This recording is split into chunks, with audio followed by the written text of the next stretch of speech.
Imagine a commodity so light you can slip it across a border in your sock. So valuable that a single kilogram can bankroll a militia for a year, and so ancient that pharaohs once hoarded it. We're talking about something that has captivated humanity for millennia, a symbol of wealth, power, and eternity. But now, picture that same precious commodity moving through the global financial system, with nothing more than a hastily scribbled fake invoice and a knowing, polite nod from a customs officer. That commodity, of course, is gold. Not just any gold, but the version moving in the shadows, the illicit gold trade that's quietly, dramatically rewriting the world's balance of power. And it's all happening while most of us are checking the ticker on Bloomberg. This isn't just about market prices. It's about a hidden economy with profound implications. It's a story of greed, conflict, and geopolitical maneuvering, all hidden beneath a shimmering, innocent facade. So, stick around because by the end of this, I promise you'll never look at a central bank reserve update or even your grandmother's wedding ring the same again. Welcome to Empire Secrets. Picture this. Last year alone, an astonishing amount of gold, more than 400 tons to be precise, simply vanished from official statistics. Think about that for a second. 400 tons. That's roughly the weight of a fully loaded Boeing 747 jumbo jet. Just gone. It didn't magically evaporate, and it certainly wasn't lost down the back of the global sofa. Instead, it slipped quietly into a sprawling, parallel supply chain that dictators and sanctions busters treat less like a market and more like their own personal bottomless ATM. If you could somehow gather all of those missing bars and line them up end to end, they would stretch for miles, from the bustling financial heart of Wall Street all the way to the imposing steps of the US Treasury. And here's the kicker. Every single ounce of that gold is funding something the rest of the world is desperately trying to stop. It's a silent, golden current undermining global stability, one illicit transaction at a time. Let's start with where the gold starts, in the mud. Picture the Eastern Democratic Republic of Congo. Here, a young miner, toiling in dangerous conditions with little more than a shovel, can earn perhaps $5 on a good day. The gold he chips out of the earth is measured in grams, tiny flecks of economic hope, but its impact, once it leaves his hand, is measured in Kalashnikovs and conflict.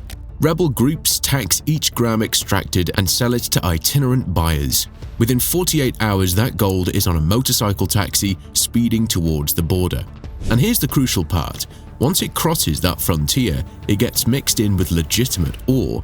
It's like pouring a single drop of dirty water into a clean river.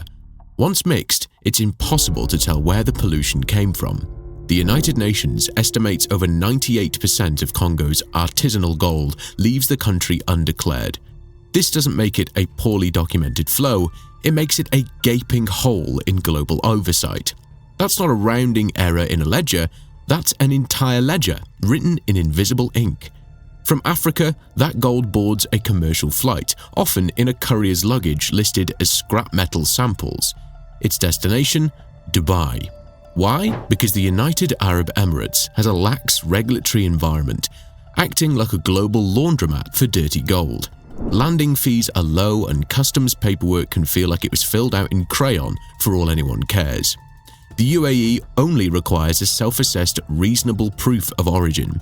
At the gold souks or in the free zones, refiners bid in cash, no questions asked. They don't care where your muddy clothes came from, they just wash them and out they come, gleaming and clean with a brand new tag that proudly declares recycled gold UAE. The refinery keeps a cut, the trader pockets the profit, and just like that, the paperwork is clean enough for major international banks to finance it. Multiply that by a shipping container, and you see how entire sanction regimes get hollowed out from the inside. Dubai isn't just a market, it's a critical, high-volume laundry room. By now, that gold has changed hands 3 times, crossed 2 continents, and shed every trace of its origin. But in Venezuela, it doesn't just vanish, it becomes a survival tool for an entire regime. Venezuela perfected the next step in this illicit game. After Washington froze its dollar accounts in 2019, Caracas innovated. It was like having your bank account frozen but still owning a priceless art collection at home. You can't use the bank, but you can fly your art to a less regulated auction house, sell it for cash, and you have the money wired back. That's exactly what Venezuela did with its gold. It emptied its own vaults, 74 tons in 2020 alone, and flew the bars to places like Mali and Uganda. There, intermediaries swapped the gold for hard currency, euros, yuan, and lira. This cash was then wired back, providing a lifeline to buy food subsidies, secure police loyalty, and keep the lights on. All this unfolded while, ironically, the Bank of England was refusing to release Venezuela's legitimately stored gold. In short, the country had two gold supplies, one frozen in London and another being actively laundered in Africa. North Korea, the master of sanctions evasion, plays the same game, but with higher stakes. UN investigators traced 18 separate shipments where North Korean agents used sophisticated fake Philippine mining certificates to sell gold. The metal moved through hubs like Macau and Singapore, blending into legitimate trade. The proceeds, $500 million, didn't just disappear. This money directly financed everything from missile guidance chips to the opulent Mercedes convoy in every Kim Jong-un parade. When the US sanctioned the shell companies involved, it was like playing whack-a-mole. North Korea simply rotated to a new set of fronts.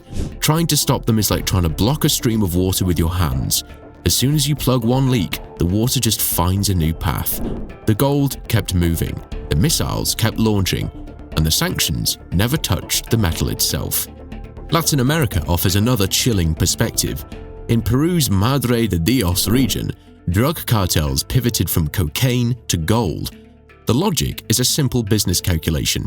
If selling apples becomes too risky and selling oranges carries the same profit with almost no risk, you switch to selling oranges. For them, a kilo of cocaine risks 25 years in prison. A kilo of illicit gold, metaphorically speaking, rides first class with a diplomatic passport and far lighter penalties. Brazilian police estimate one crime syndicate, the PCC, moved 38 tons of illicit gold in 2022 alone. That's enough to cover the payroll for criminal networks from Sao Paulo to Ciudad Juarez. When you see satellite photos of the Amazon glowing like a gold sequin dress at night, that's not progress. That shimmering expanse is often a massive, destructive balance sheet adjustment for organized crime, devastating rainforests and indigenous communities in its wake. So, why sanctions miss the mark? Traditional sanctions target bank accounts or oil shipments, but gold slips through these nets because it's a high-value asset that needs no counterparty to validate it. The most critical weakness is that you can erase its history. It's like a wanted criminal who can get perfect plastic surgery at any time. You might have a detailed file on them, but after they visit the furnace, they have a new face, a new identity, and their past record is gone. The London Bullion Market Association, or LBMA, has tried to tighten chain of custody rules, but its membership is voluntary. This is like having a no speeding club for drivers.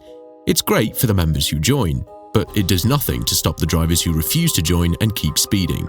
As long as hubs like Dubai can operate with less oversight, the weakest link isn't the rulebook, it's the buyer who profits from not asking questions.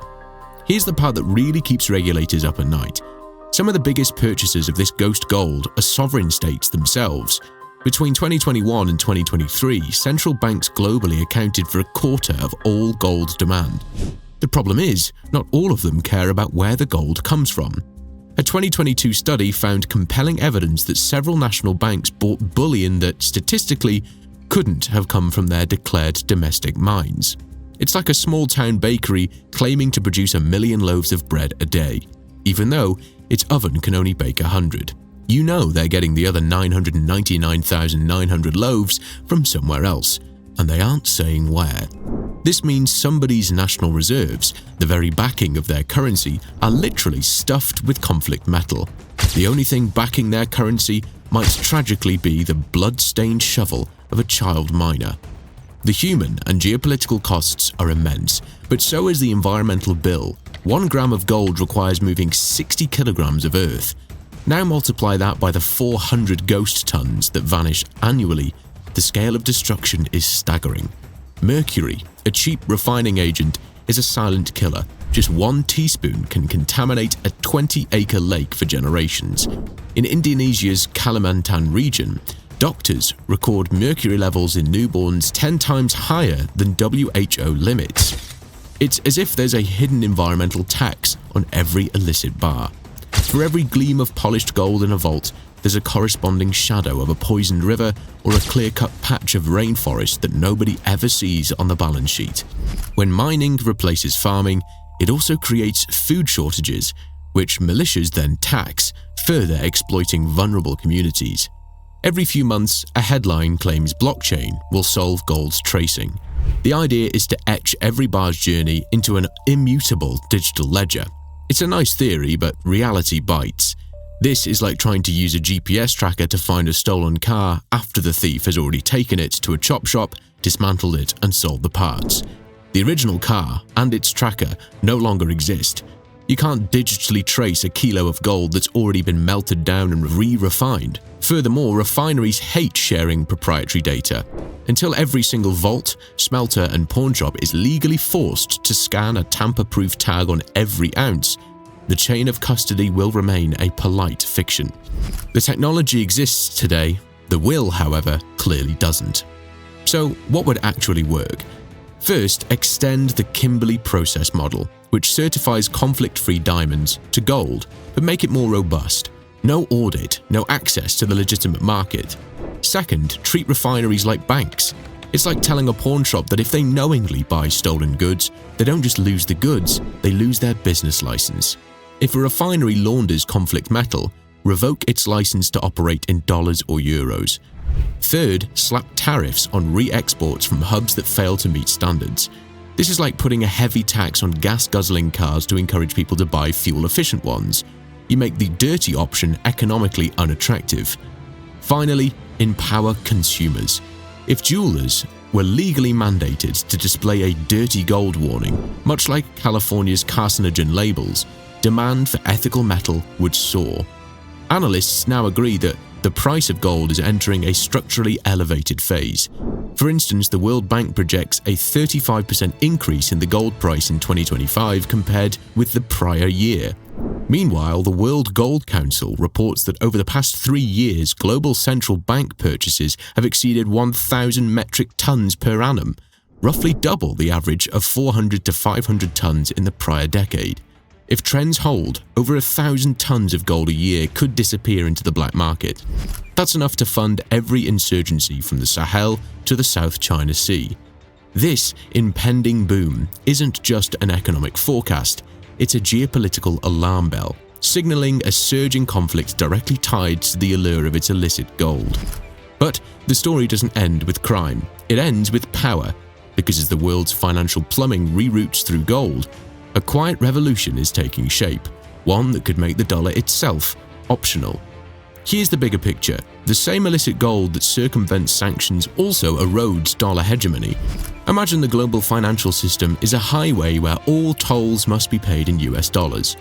Every transaction has to pass through a dollar toll booth. Illicit gold allows countries like Russia and China to build their very own private back roads, bypassing the main highway and its tolls entirely. When Russia sells untraceable bullion to Qatar for yuan, or when China settles Saudi oil contracts in renminbi backed by gold, they're diverting traffic to these back roads. This creates a shadow reserve system, an auric standard, where physical gold is the only collateral that matters. If that system reaches critical mass, the West's most powerful weapon, the ability to impose financial exclusion, becomes a rusty antique. So, the next time you see a headline about record-high gold prices, ask the uncomfortable question, how much of that metal arrived with a forged birth certificate? Because as long as a 30-gram wedding band can hide the DNA of a war zone, the golden ghosts will keep marching.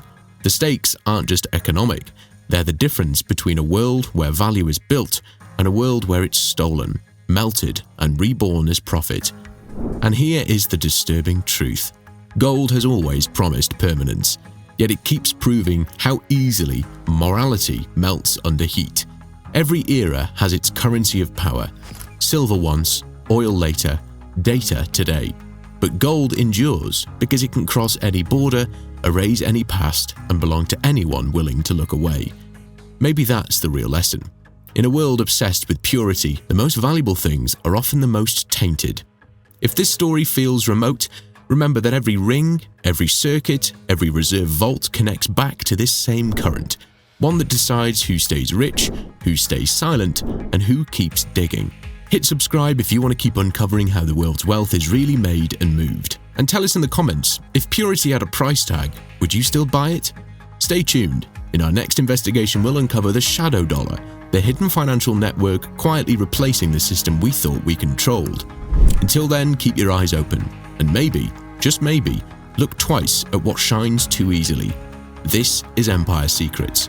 Your desire, your empire.